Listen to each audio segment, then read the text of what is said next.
Hello everybody, Tyron Cannon here, and welcome to a brand new episode of my WWE 2K22 MyGM series.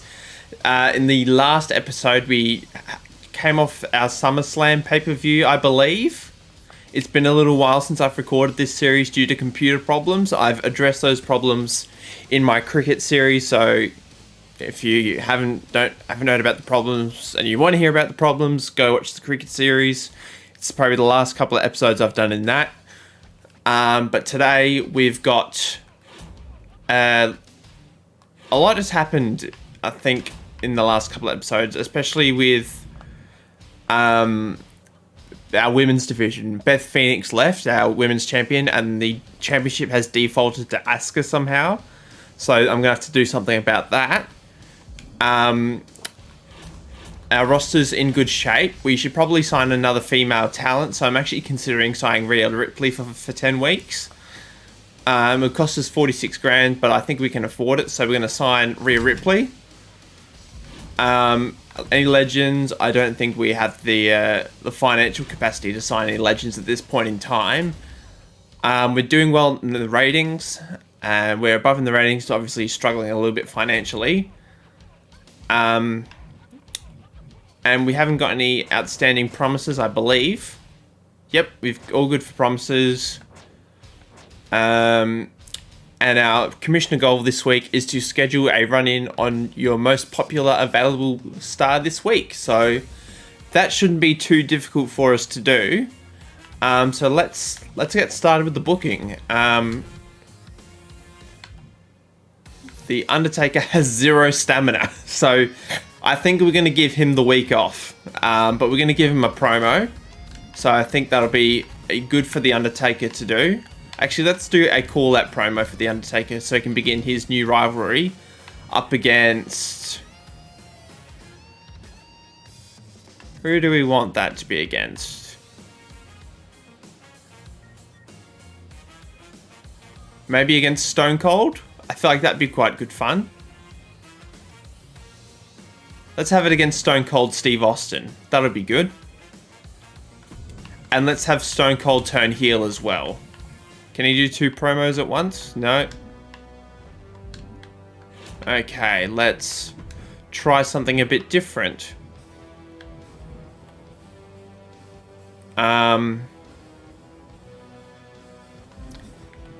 Let's have, Stone Cold up against The Undertaker as a rivalry, sorry. That would be good. In our opening match, I think we're going to have...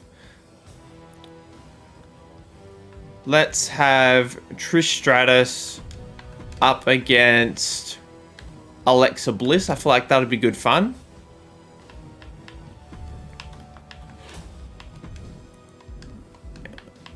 And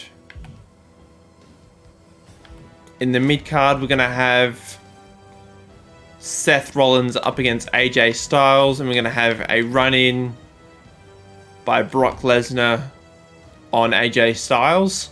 Sorry, on Seth Rollins. We're going to have that be a tables match as well, so...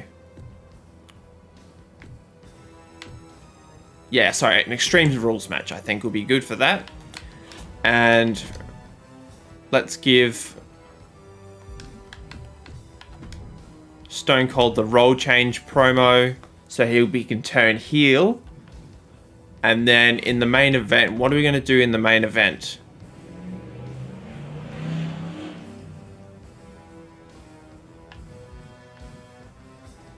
We're going to have to do Asuka in the main event, I reckon, up against Charlotte Flair. I think that'll be good. And we'll make it a Hell in a Cell match as well. For the title. Why not? Let's make the match worth something. Show logistics. We'll have it at the Thunderdome.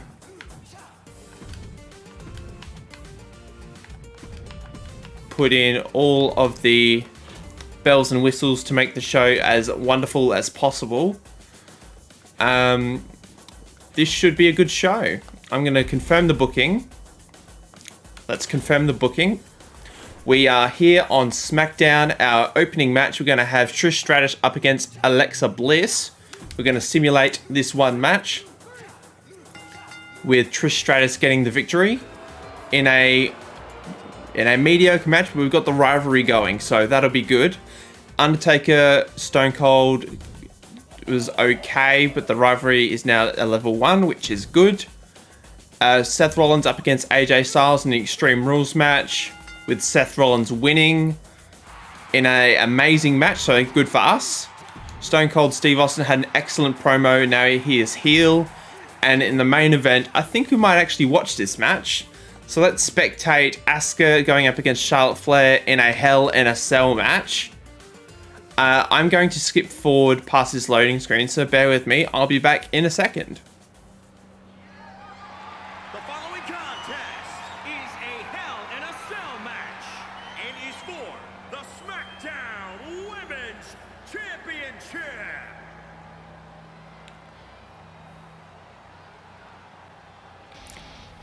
Alrighty, we got Charlotte Flair coming to the ring for the SmackDown Women's Championship. Now, I do have something that I want to raise quickly while they're doing the entrances. I've tested this episode out with doing the actual WWE themed music in the episode. I won't be able to make this video, won't be monetized or anything due to copyright. But I was wondering if you'd rather me do this rather than me having the copyright-free music in. So leave it down in the comments if you'd rather me keep this music in, or if you'd rather me stick to the copyright-free music. So just let me know in the comments, and then I will adjust accordingly. So we're going to skip forward now, and then we're going to have Asuka's entrance.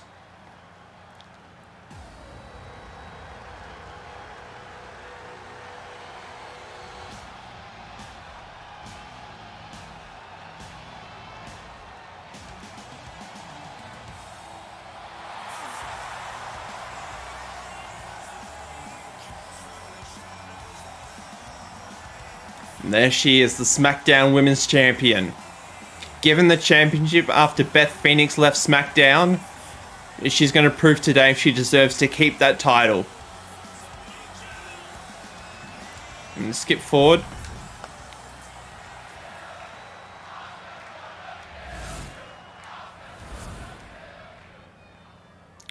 Here we go.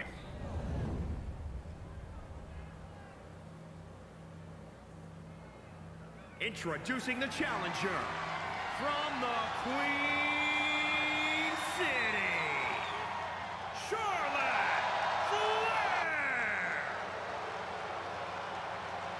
And introducing the champion from Osaka, Japan, the SmackDown Women's Champion,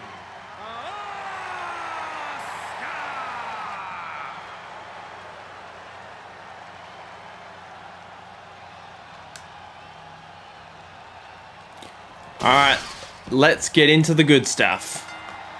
We've got Charlotte Flair up against Asuka, two of the toughest women in the business. There we got Asuka grabbing Charlotte by the head. Just those vicious kicks of hers. She's going to the outside. What's she going to do? Is she going for a weapon?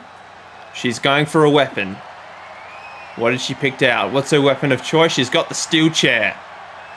She comes back into the ring. Charlotte Flair with those chops made famous by her dad, Ric Flair. And Charlotte Flair start using the chair brought in by Asuka. Asuka takes a chair off Charlotte. She grabs her by the head. Irish whip into the out of the ring. Sorry.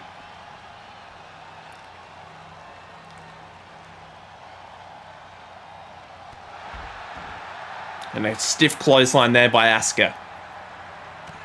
Counter by Flair. Those lefts and rights from Flair. Uppercut. Very stiff uppercut. Oh, and the clothesline from Asuka onto the steel steps.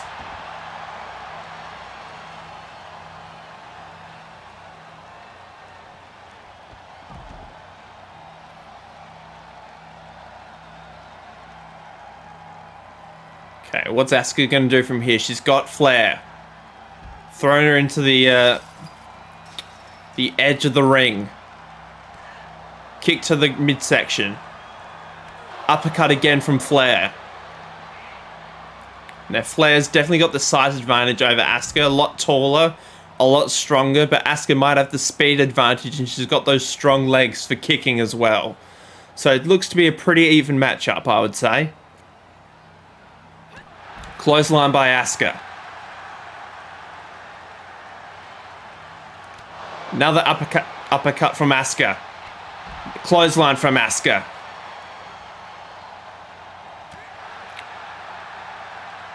Whoop. Asuka throws Flair into the steps.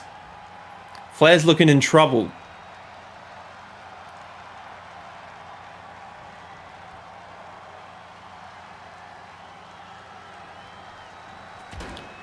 Oh, Irish whip into the steps. That's got to hurt Flair.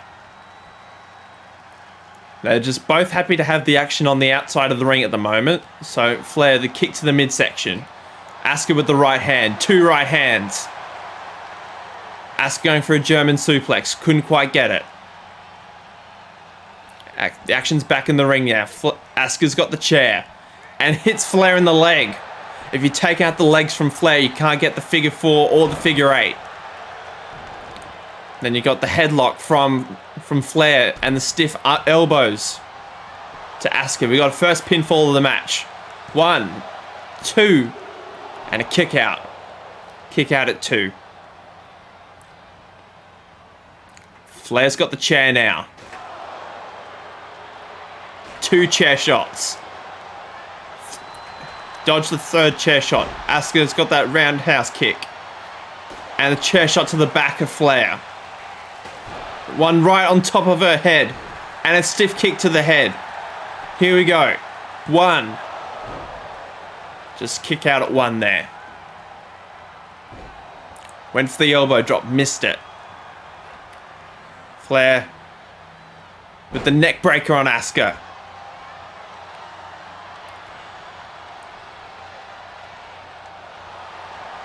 Oh, the figure 4, she's going for it. She's got it locked in. Is Asuka going to tap? And there we go. There, she's got the figure 8. Is she going to tap out?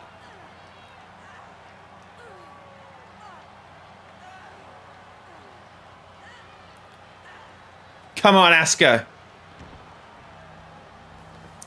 She's done well. Oh, she's going for the pin now. 1, 2. And a kick out from Asuka, the champion. Charlotte was convinced that was 3. She's going to the top rope. What's she going to go for?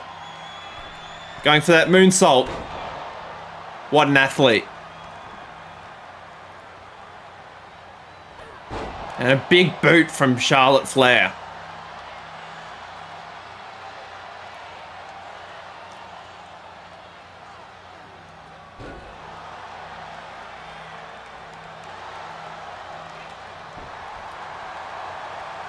Asuka with the right hand. It's got her in a chokehold. Is Charlotte going to tap? And she's tapping out. Asuka retains.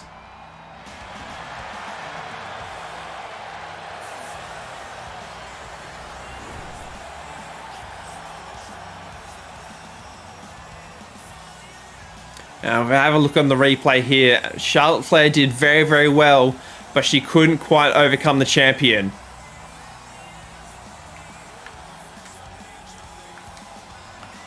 Here is your winner, and still the SmackDown Women's Champion, Asuka!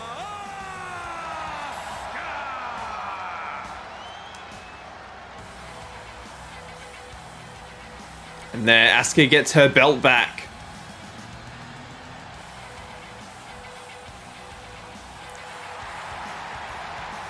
What an absolutely brutal matchup.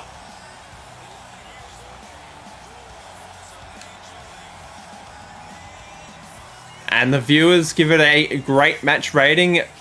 Asuka and Flair have a level 1 rivalry now, which will be good coming into the next pay-per-view.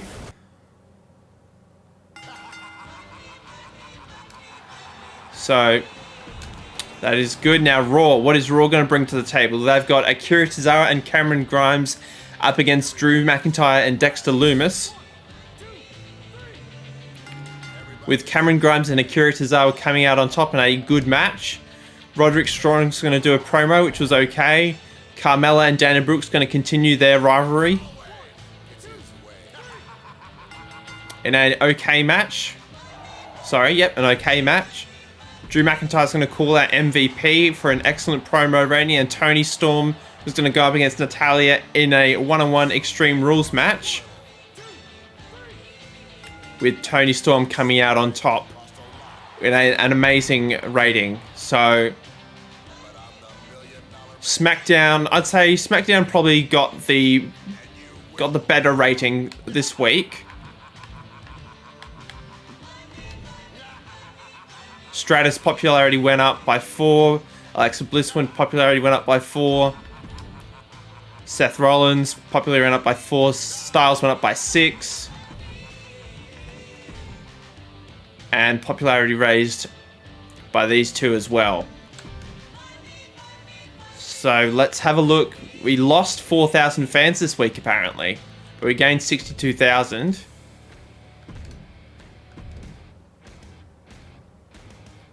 And we gained... Raw gained 5,000, so they're now number 1 in the rankings, only by 900 fans, so it's very, very close at the moment. So we've got 3 weeks rather. Okay.